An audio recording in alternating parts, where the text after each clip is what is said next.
This is my first time here with a SCAR L or a SCAR 16S.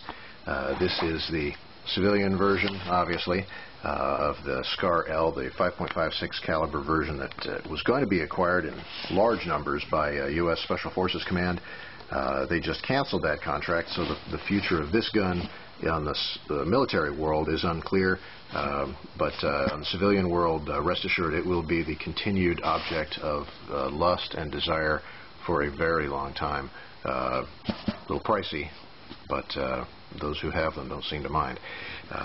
This gun really has some space-age construction. It's an extruded, or not extruded, milled upper aluminum receiver with a full-length Picatinny rail. You could put all kinds of goodies on that if that's what you're into. This gun probably has all the goodies on it. It ought to have light foregrip and an outstanding aim point micro red dot sight. This version is, as I said, the 223 version. It's got the adjustable stock, which also folds completely over to the side for storage. It will fire with the stock in the folded position. It's also got an adjustable cheek piece to give you a good cheek weld when you're using a scope as compared to the iron sights. And 30 round M16 standard magazine. This particular magazine that came with it is significantly higher quality than most GI magazines. It is still fairly light alloy, but it has a nice advanced anti-tilt follower, so you wouldn't expect to get too many bad feeds with that. This is an FN manufactured magazine. It's probably a little pricier than a GI mag.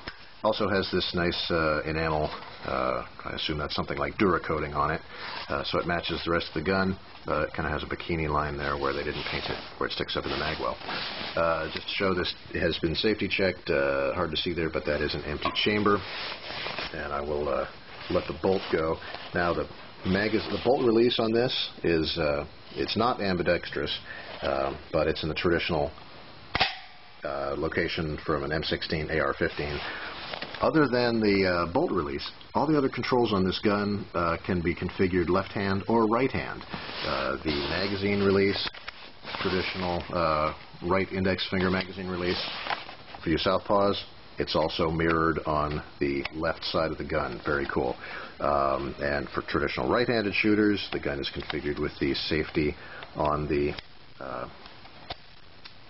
left side of the gun, but for left-handed shooters, it can be moved over here, or it can just be simply operated with your left thumb. So it's got all the controls right where you'd like them.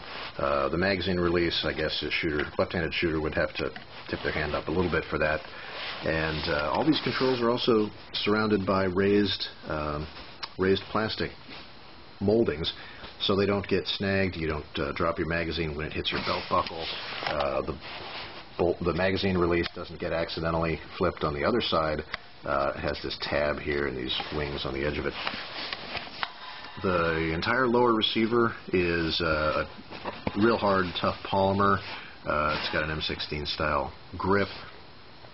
And the bolt handle, you may have noticed, that's not where an M16 puts their bolt handle. No, it's not where an AK puts their bolt handle. It's a little bit more similar to an L1A1 or an FN pattern. It's got a fixed reciprocating bolt handle, moves back and forth with the bolt. On this gun, it's configured for use with the left hand, which is probably the best place for it. Once again, if you're a southpaw, you take the upper receiver apart, switch that bolt handle. Now it's for right-handed. It's on the right-hand side for left-handed operation. This one has a very interesting muzzle brake. I'd love to see how it works. It has gas relief holes. It's got a flash hider with 4 prongs at the front, and from the side or from the top you can see that it's got some rearward gas direction as well for recoil reduction.